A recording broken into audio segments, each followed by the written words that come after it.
when I cleaned out the chicken house, I ended up putting a whole bag of diatomaceous earth underneath, and then I put shavings on top. And you can see the chickens, they use that diatomaceous earth and the clean shavings to give themselves a dust bath. And what the dust baths do is that's how they get the chicken lice off and mites and everything else. It just works as a method for them to clean themselves, kind of like taking a shower. So clean bedding is always a must for chickens. Good morning, I'm Tom at Ledgemere. I have my 48 Cub behind me, and for as long as I've owned it, the left-hand front tire has been kind of wonky, and so I usually drive it in first gear, but there's a lot of times when I need to go up to the land trust, and going in first gear is kind of slow, and so I want to be able to go in third gear, but it'll shake you right off the saddle if you don't do something about it. So what I finally decided I'm going to do is I'm going to take this tire, the rim, and the weight off the front, loosen up my knuckle here, and unhook that spindle. You can see I've got two more here. The one on that side over there is fine. Somebody told me that they're different, but when I put both of these side by side, they look exactly the same. Maybe the welded part is different, I'm not sure, as in the tube, but the guts of it sure look the same to me. When I take this off, I will lay it next to the other ones and see if it's different, but from what I can tell, I don't think there's a difference. I can see there's a keyway in it, and the keyway is the same on both of them, so we'll find out here when I get that off. I've got the tractor brake lock on, it's in gear. I've got my bottle jack, my jack stand, and so I'm gonna go ahead and get this stuff off and then see if I can take this off without breaking something. The main reason I've been putting it off is not because I think it's a difficult job, I just think it looks like it's gonna be a pain in the butt, which may be equated to difficult, I'm not sure. I don't think physically difficult, but let's dig into it and see what happens.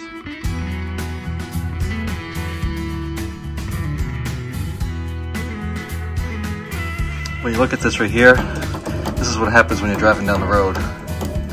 And so it's not the bearings, because the bearings are good and tight, but where it's slopping around is up top. Watch this right here.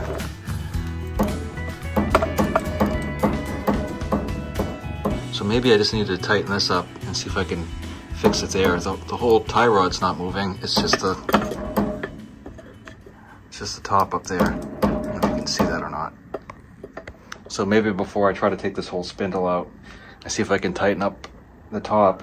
When I first got it, I jacked it up one day and I put all brand new bearings in it, thinking that would take care of it. And then the tires I had on it were mounted kind of funky, and so the tread didn't follow.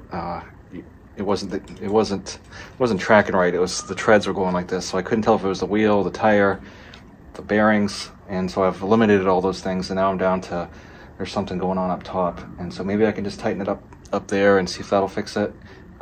But I popped the bolt off right here, and it looks to me like whoever had this before, they broke the bolt off inside there. It looks like now I've got to take this whole knuckle off because the bolt's broken. So there's no way to tighten that up in there. I'm sure what they did is they over torqued it and snapped it off inside, because the other side there's quite a bit of room left on it. So let's see if we can figure out how to get this bad boy off with the bolt stuck in there. I may have to try to easy out it. I guess I'll try that first. So I'll start out, I have my dad's trusty old 1/2-inch drill, and I keep these old corded ones around because the cordless ones, when you start, really needing the amperage draw, they don't last a long time, and so it gives me a chance to use Dad's drill for a minute with the old key chuck. The chuck, whatever you call that thing. What do you call it? Chuck wrench, maybe? I forget. It's been so long. I'll put this speed loader in.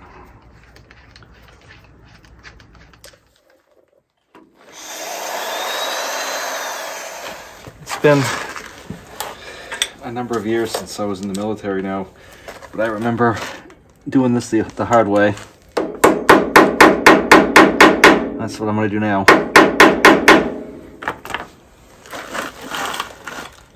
Problem with using a drill is by the time you realize you've got an issue, you've already snapped it off. This right here might be a little bit more forgiving. It feels like it's coming. Let's find out.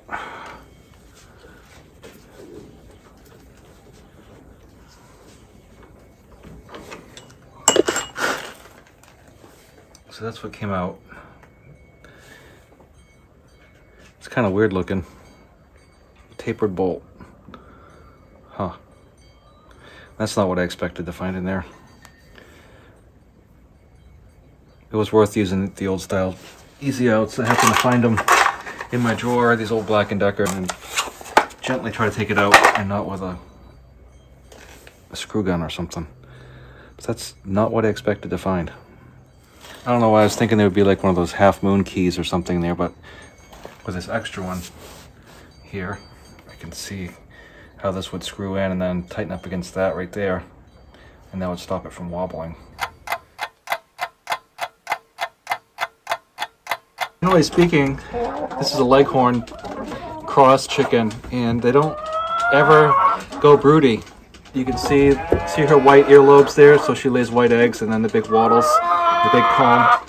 But she's sitting on at least 13 eggs, and if you stick your hand in there, she's very protective of those eggs. So I got my sleeve here so that she doesn't hurt me, but here's a number of eggs under here. She had 13 last time I counted.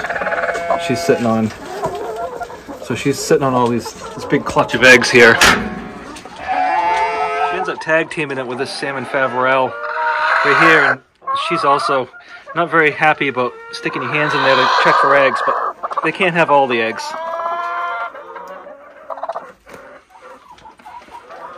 It's like every time I come out here, they're trying to sit on more eggs. Now, from what I've been told, chickens won't sit on the eggs if they're not viable. So it's like they innately know if the eggs are no good.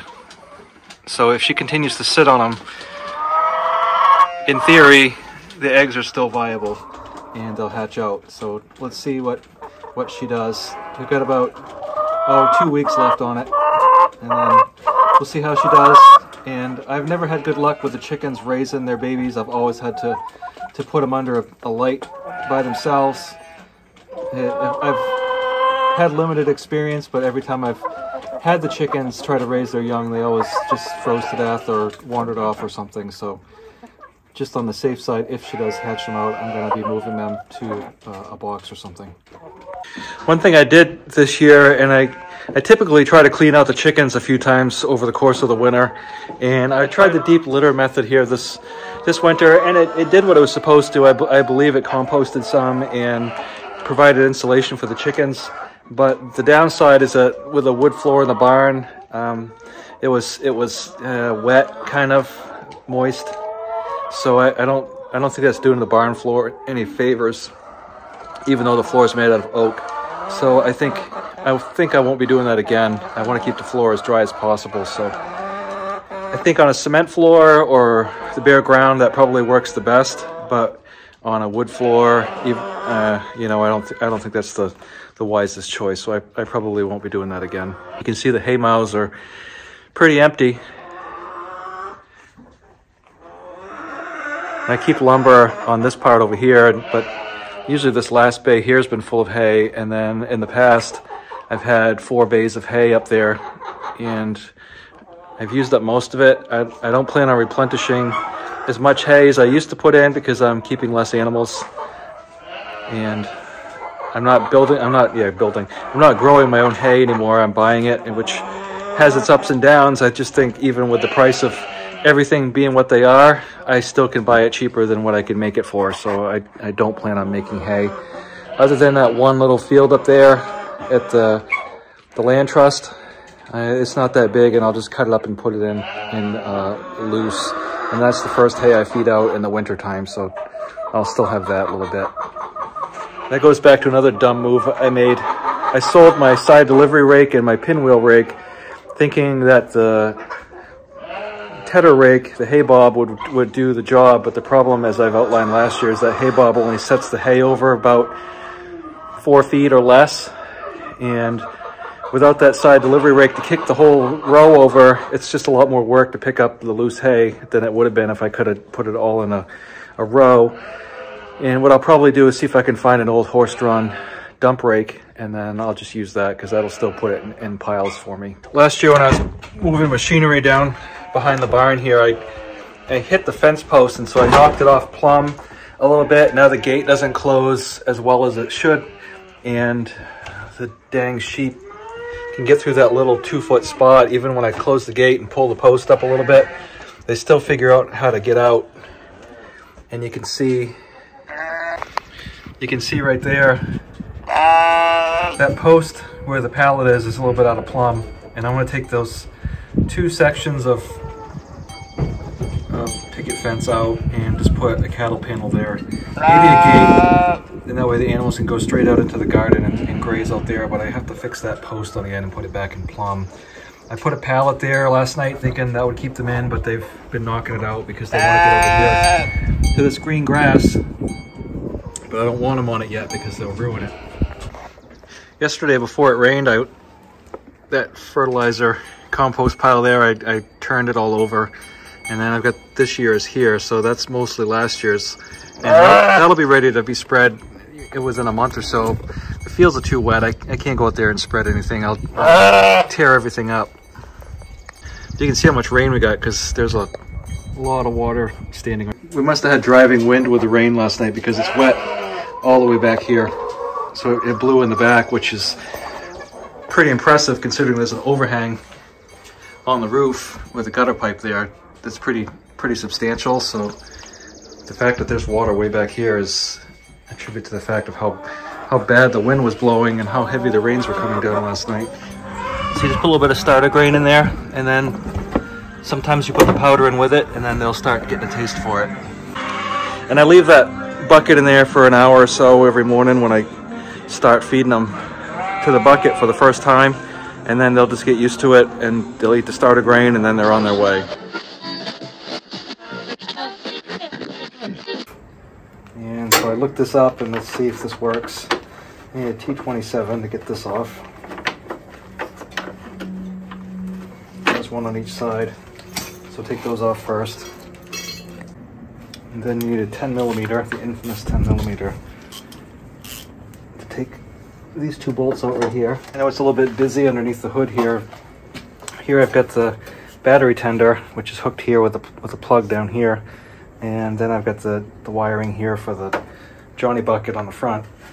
So we've got both of those unhooked, and I should be able to lift this up. I think this would be easier if there was tilt wheel on it, because it doesn't really free up a whole lot of the dash with that unhooked. Like he said, I still got a bunch of stuff in the way right here. But I gotta get the old part off. It's really stuck. So you need a 10mm and an 8mm, because this one down here needs to come out as well. This right here is what's left of the handle, and the only way to get that off is you have to, it's on this way when you're using it, and then to get it off you have to flip it around and then it'll come right off. I could not hate John Deere more than I do right at this moment. Kind of money you spend on these tractors, and then this is like a really common problem. People go through these all the time. The 325 I had a lever on the dash, and they might have moved it because of the LCD here and the fuel gauge. Let's see if I can break the whole thing. It's really tight tolerances here, and I don't want to force on this because it's all plastic, and we all know how that's going to work out for me. Well, there's the old part. And it looks like the weak spot is there, according to what I've read. So here's the new part, and it's going to go in like that.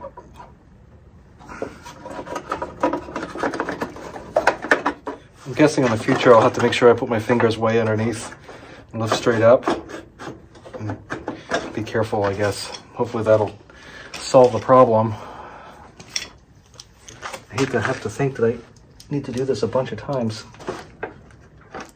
At least this has a serviceable transmission, and you know, I do like the hydraulic lift. I do like the tiller, but geez, 117 hours, you shouldn't be having the dashboard falling apart on you.